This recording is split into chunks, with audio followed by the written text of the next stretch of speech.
Baudelaire pour les fleurs du mal, MC Solar, Jacques Brel, en ce moment beaucoup Jacques Brel, mon grand-père pour la vision poétique du monde,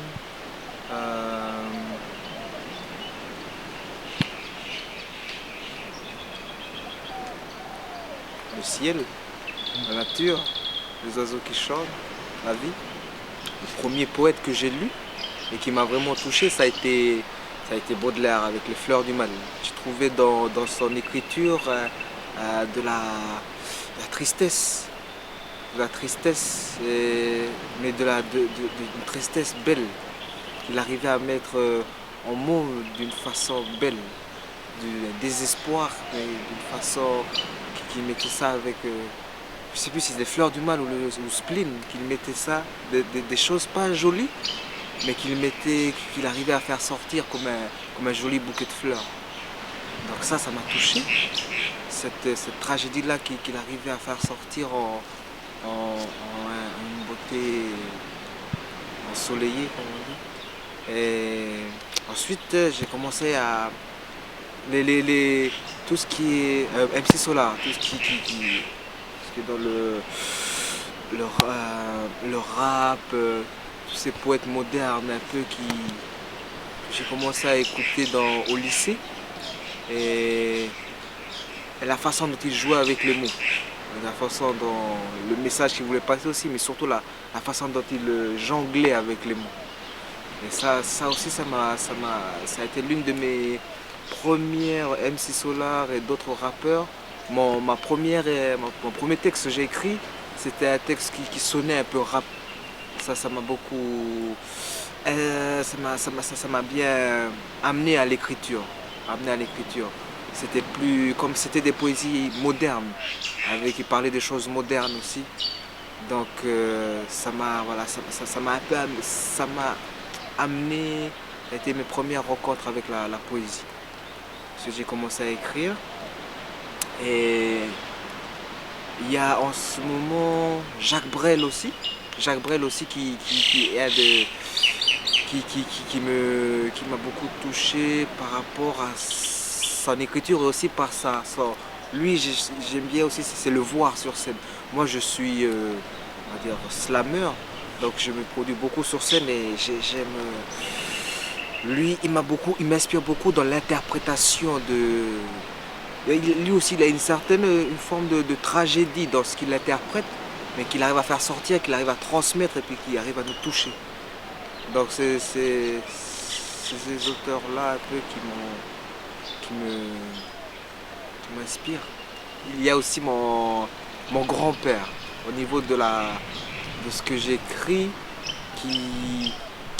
avec qui j'ai beaucoup discuté, et puis qui avait une vision poétique du monde en général. Et cette vision poétique du monde, de voir derrière les choses. Il ne voyait pas juste le vent qui passe, il voyait qu'est-ce qu'il y avait derrière le vent, qu'est-ce qu'il y avait derrière un sourire, qu'est-ce qu'il y avait derrière une plante, qu'est-ce qu'il y avait derrière une voiture qui passe. Donc cette vision-là aussi m'a aussi inspiré dans mon écriture. Pouvoir dire les choses autrement, amener les choses autrement que par dire le monde, dire les choses, mais d'une autre manière.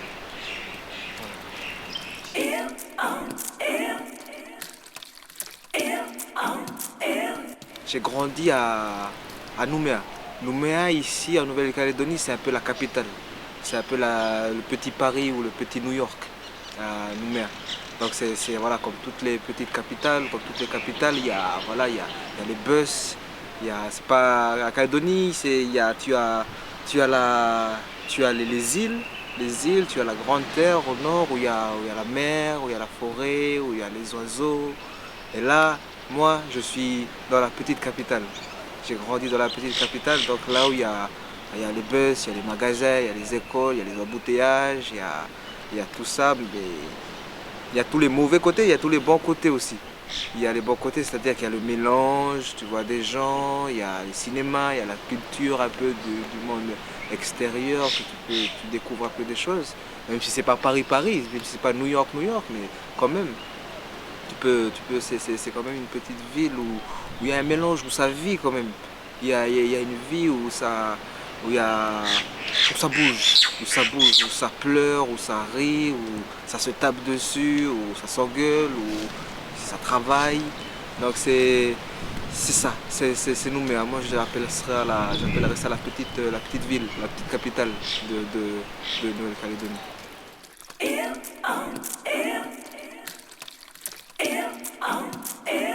Ma petite enfance, je veux dire, je l'ai un peu. J'étais très petit, j'étais très timide. C'est très timide, très introverti. Et très introverti, très timide. J'étais très coincé, très mal dans ma peau, on va dire. Hein. J'étais très mal dans ma peau jusqu'au, jusqu'au collège, jusqu'au lycée. Parce que petit, j'étais très gros. J'étais un peu le vilain petit canard un peu là. Il n'y a personne qui voulait jouer avec moi. J'étais un peu le petit pleurnicheur, le gars le petit. Donc j'étais très, ouh là là, dans ma tête, c'était un peu, à la petite enfance, j'étais pas très extraverti, un peu mal dans ma peau. J'étais très fan de Club Dorothée. Je m'évadais à travers Club Dorothée. Club Dorothée, tu connais Club Dorothée? Club Dorothée, c'était Bioman, Dragon Ball Z, tous les dessins animés. Ils passaient tous les mercredis après-midi. Tous les mercredis après-midi, quand j'étais petit, ils passaient une émission de dessins animés quand on n'avait pas école. Et ça, c'était mon point de chute, mon point où pouvais enfin respirer. Avant, j'étais j'étais un peu machin, le gosse avec beaucoup de boutons, tout ça, là, qui pleurait beaucoup, qui avait peur de tout, avec qui on pouvait avec qui on n'avait pas trop envie de jouer. Alors je m'évadais dans la télé. Ça fait que tous les mercredis après-midi, pour moi c'était le bonheur, c'était le paradis d'aller m'évader dans la télé, dans les dessins animés, dans Bioman, Dragon Ball Z, tous les dessins animés comme ça là. Donc c'était pour moi mon ami. La télé, c'était quand j'étais petit, les dessins animés, pour moi, c'était mes amis. J'aimais bien l'école. Fallait que je travaille bien à l'école parce que le vieux m'attendait à la maison avec la ceinture. Et puis si je faisais pas bien l'école, ben. Donc à l'école, sinon à l'école, ça va. Hein. C'était juste que j'étais un peu timide, tout ça, là, un peu fermé, un peu dans mon monde, là. Donc j'étais un peu perdu à l'école. Enfin, au niveau du travail, ça va. J'aimais bien aller à l'école, tout. Il y avait des copains. J'avais des copains. Je m'amusais bien, mais je faisais un peu partie du décor avec les à l'école. Donc, donc voilà. Hein. Pas de copains. Si j'avais des copains, pas de copines trop, mais la petite école, la petite enfance à l'école, j'étais le petit gros, le petit timide, la petite femmelette quoi. J'étais la petite femmelette je pleurais pour rien, j'avais peur de la bagarre, je pleurnichais, j'étais pleurnicheur. Donc là je prends ma revanche. Petite enfance, on restait beaucoup entre nous à la maison. On est deux frères. On est deux frères et trois sœurs. On était très famille. Et puis les souvenirs d'enfance avec la famille, c'est le repas le dimanche. La semaine, on mangeait pas trop, on mangeait un peu du riz, machin, tout ça, pas très. Le dimanche c'était le repas 3 étoiles. À un moment elle préparait des trucs, mais voilà, des bons plats, le bon plat le dimanche. Les bons films le dimanche, les Club Dorothée.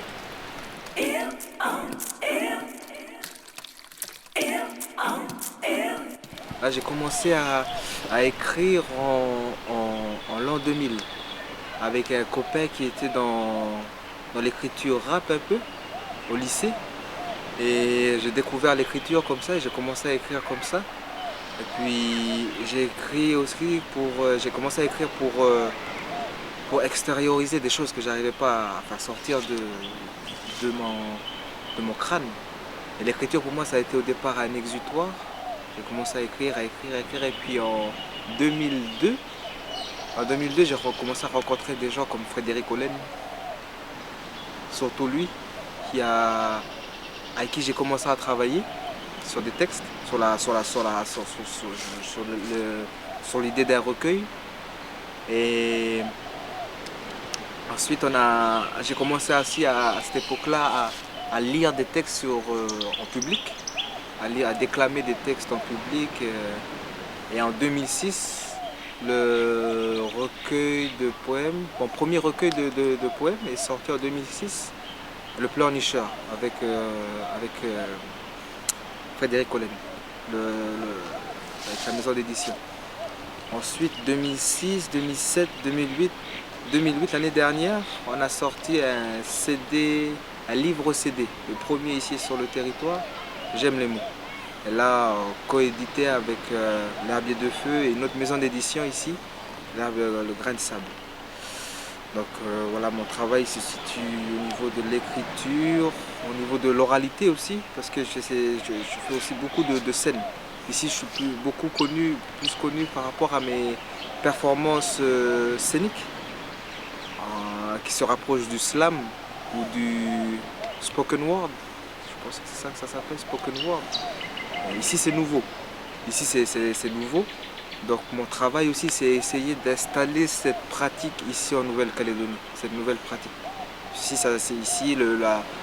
au niveau artistique, on connaît la musique, on connaît la sculpture, la littérature, elle n'est pas très déjà encore. Donc mon travail à moi, ici, c'est essayer d'amener un peu voilà, cette autre forme d'expression, l'expression orale, le slam ou le spoken word, je ne sais pas comment il a défini, comment on peut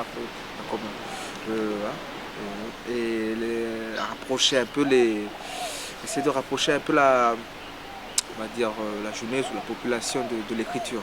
Parce qu'ici on n'a pas beaucoup d'écrivains, pas beaucoup d'écrivains kanak ou pas beaucoup d'écrivains locaux. Au niveau de la jeune génération, peut-être qu'il y a moi, puis il y a un deuxième, Denis Pourra, au niveau des jeunes.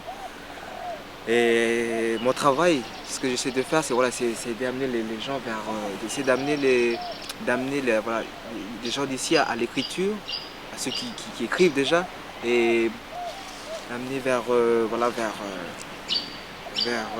cette autre forme d'expression. Ici, ce qui manque ici aussi beaucoup, c'est la littérature engagée. On a eu Dewe Gorodé, on a eu Wanir Welepan, on a eu quelques. Mais voilà, ça y est. Jusqu'à maintenant, on n'en a pas eu. Et donc là, ce qu'on essaie d'amener avec un autre écrivain, puis d'autres aussi, c'est de refaire ressortir l'engagement dans l'écriture.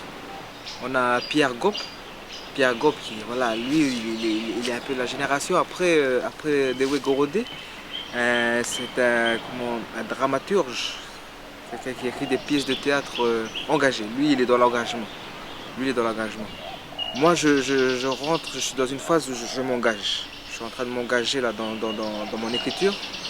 Et j'essaye, à travers ce que je dis, à travers ce que je vais écrire en ce moment, aujourd'hui, demain, à travers ça, essayer de réveiller un peu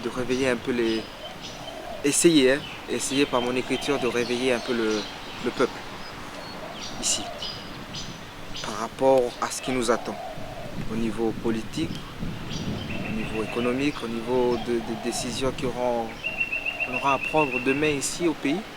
Et mon travail, en ce moment, ce que j'ai envie de faire, c'est à travers mon écriture, voilà, essayer de réveiller les consciences, de réveiller un peu le peuple. Voilà, c'est un peu mon travail aujourd'hui.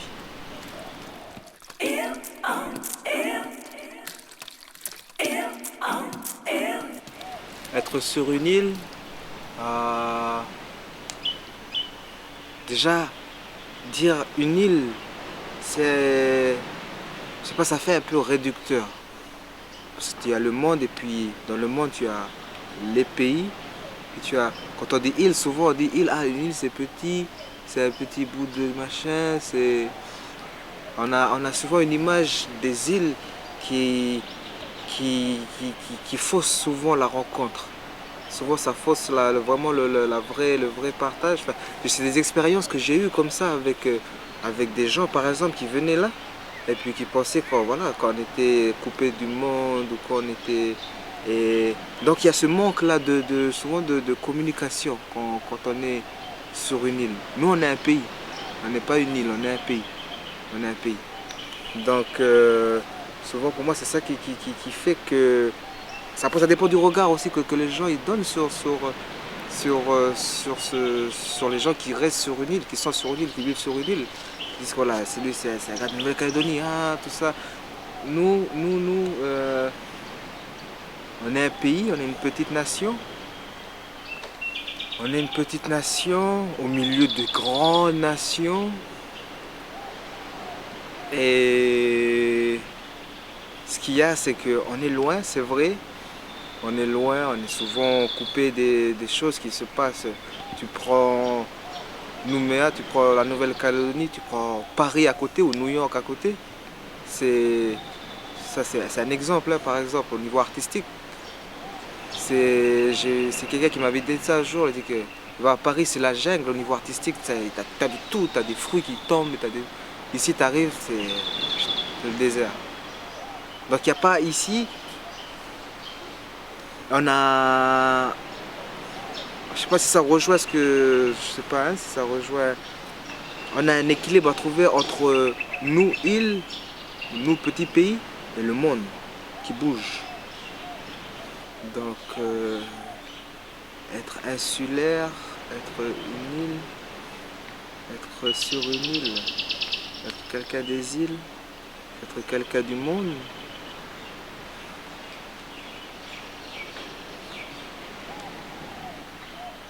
Mais qui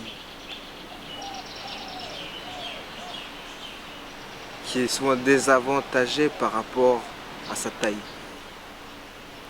Au niveau de l'économie, au niveau de tout ce qui se joue dans le monde, quoi. Alors qu'on peut donner des choses. Mais il faut crier fort. Parce que le monde est. Donc on peut être désavantagé par rapport à ça. Et comme tout, hein, il y a des avantages, il y a des inconvénients. Ah bah, voilà, les inconvénients, c'est ça, on est petit, mais l'avantage, c'est qu'on a encore voilà, ce lien avec la terre. On peut encore se parler. On n'est pas encore là à se fusiller et tout, à être pressé par le temps et tout ça. Donc l'avantage d'être insulaire, ici moi je parle pour aussi parce que je ne connais pas les autres. C'est que on sait vivre encore un peu avec le temps, avec le temps. Voilà, il faut que nous ici, il faut qu'on marche aussi. Tu vois, tu prends quelqu'un qui vit ici là au milieu des montagnes et qui doit aller faire ses études à Nouméa, la petite capitale, là. Il y a un fossé. Donc nous, comme depuis toujours, ici, je ne peux pas parler des autres, je ne connais pas les autres comment ils sont. Mais ici, voilà, on a un équilibre on a un équilibre à chercher, à trouver entre île et le monde.